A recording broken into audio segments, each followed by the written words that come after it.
Oke, masih dengan Profesor Kardus. Tak berijazah, tapi jenius. Ya, transistor. Transistor merupakan sebuah kosakata dari gabungan kata transfer dan resistor.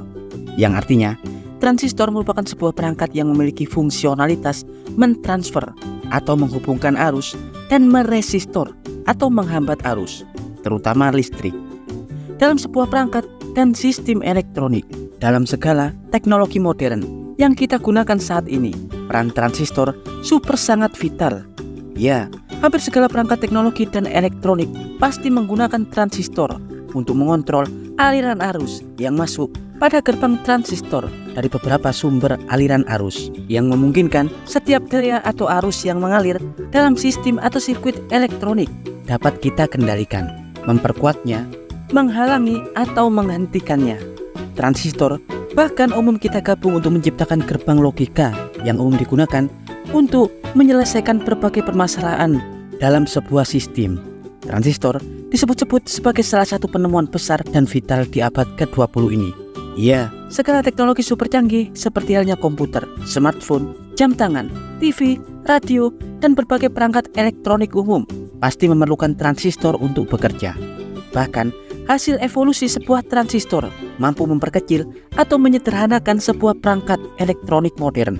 Semakin kecil transistor yang dapat dibuat, maka kita juga dapat membuat sirkuit perangkat utama sebuah teknologi modern menjadi jauh lebih kecil atau lebih portable dan lebih canggih.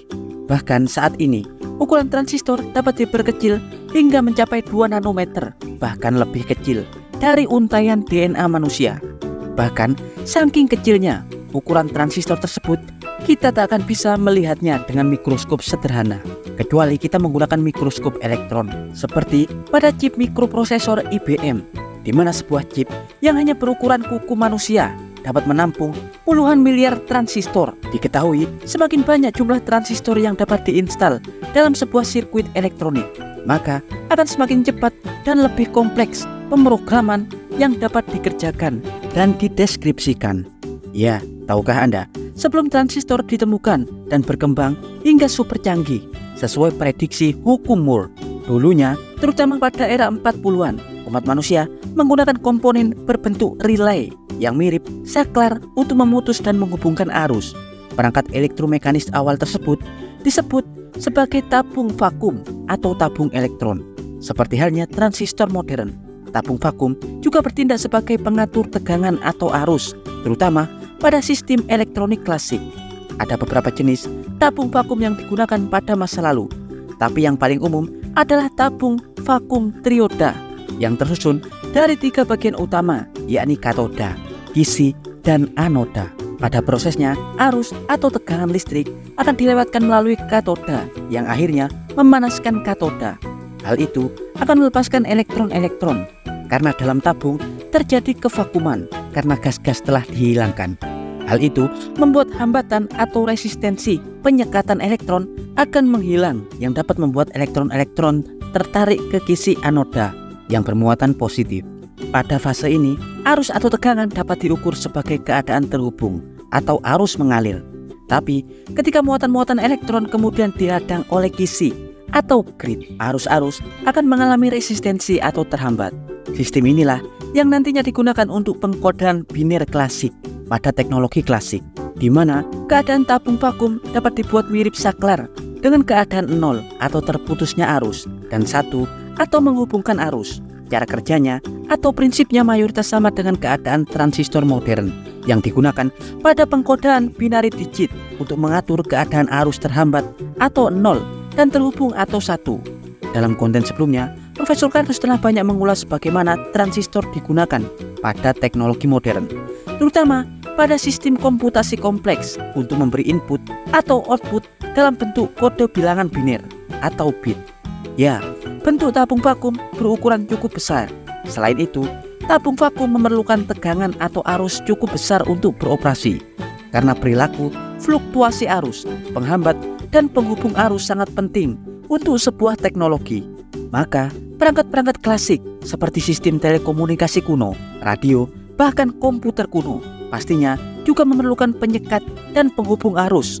Karena itulah, perangkat-perangkat kuno umumnya berukuran super besar karena tabung-tabung vakum yang bertindak sebagai transistor klasik berukuran cukup besar.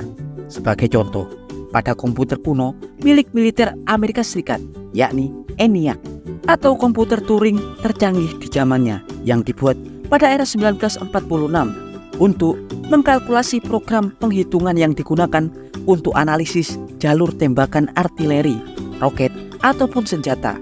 Dalam perangkat ENIAC diketahui menggunakan 18.000 tabung vakum, di mana tiap tabung berukuran beberapa inci. Alhasil, perangkat klasik ini berukuran puluhan meter dan berbobot hingga mencapai 30 ton. Itu pun jika dibandingkan dengan kecepatan komputer modern paling jadul saja. Komputer kuno itu sangat jauh di bawahnya karena pastinya sistem pengkodaan bit yang dapat dikerjakan super sangat lambat. Tak hanya itu, tabung vakum juga mudah rusak karena tabung vakum wajib dipanaskan sebelum digunakan. Diketahui, para operator harus mengganti tabung vakum yang rusak setiap 2 minggu sekali. Tapi saat ini, terutama di abad ke-21 ini, penciptaan transistor dari bahan superkonduktor tentunya sangat merevolusi teknologi pengkodean numerik, sistem kode bit secara revolusioner.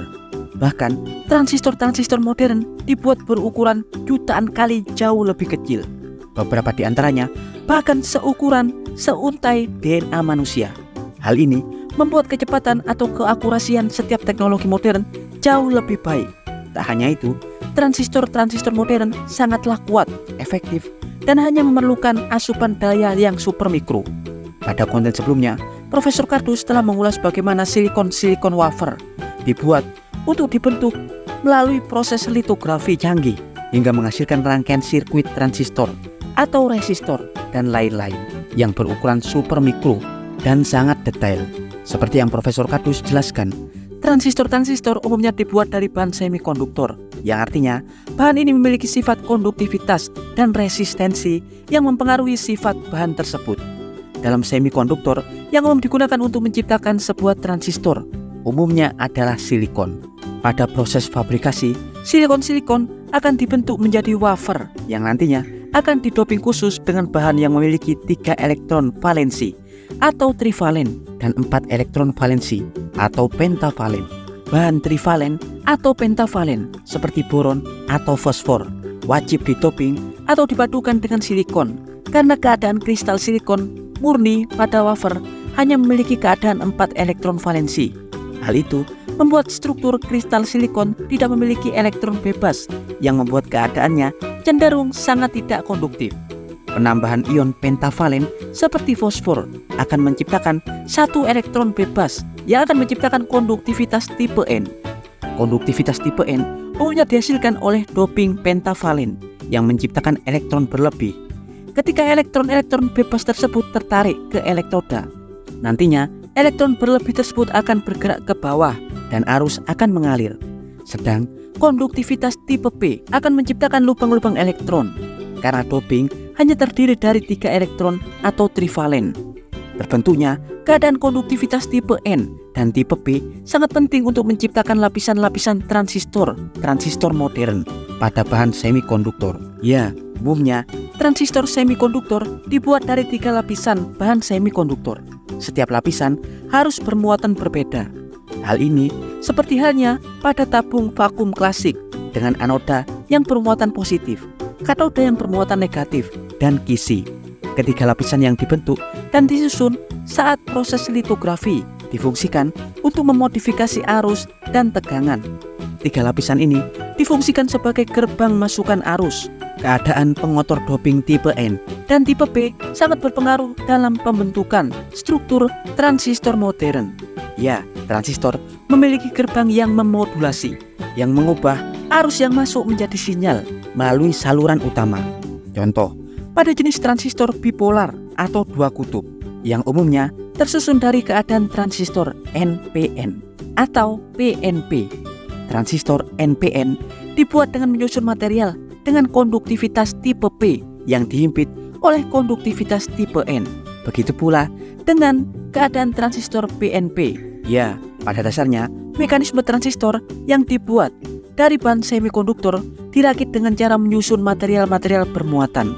Karena itu, doping-doping unsur pengotor dari atom 3 elektron atau trivalen dan 5 elektron atau pentavalen wajib dibuat untuk menciptakan konduktivitas bervariasi yang umumnya digunakan untuk mengatur arus-arus yang masuk pada gerbang transistor, yang nantinya transistor-transistor dapat merepresentasikan keadaan arus menjadi arus terputus. Dalam pengkodean bit diterjemahkan sebagai bit 0 dan arus terhubung menjadi bentuk bit 1. Ya, dan berikut adalah informasi singkat dari Profesor Kardus tentang bagaimana transistor-transistor modern mampu merevolusi setiap teknologi dan sistem elektronik. Jangan lupa ya, like, subscribe, dan tekan tombol lonceng di channel Profesor Kardus. Tak berijasa, tapi jenius. Profesor Kardus bersama William Shockley, salah satu pionir penggagas transistor modern, mengabarkan.